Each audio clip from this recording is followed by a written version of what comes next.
Today's tutorial I'm going to show you guys how to resolve if you're getting an error that says this device cannot use a trusted platform module when you're trying to use Bitlocker on Windows 10.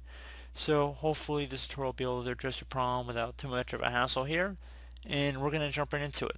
So we're going to start by opening up the start menu. Just left click on the start button one time, type in local group policy, and if you're on Windows 7, Windows 8, or any version of Windows 10 except for Windows 10 Home Edition, you should see an option here that says Edit Group Policy. You want to left click on that one time.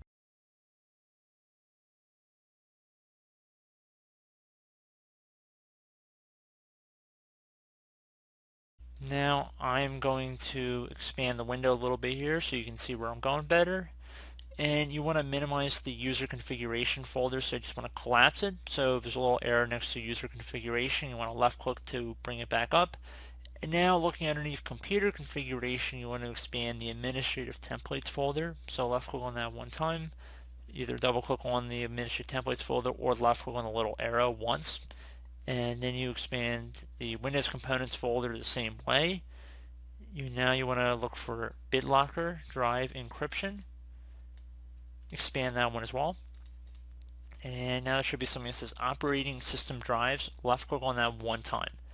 And now if we direct our attention over to the right panel here, you want to locate something that says require additional authentication at startup.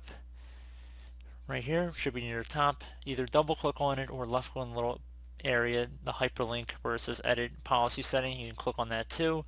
It'll get us to the same screen that we want to access here.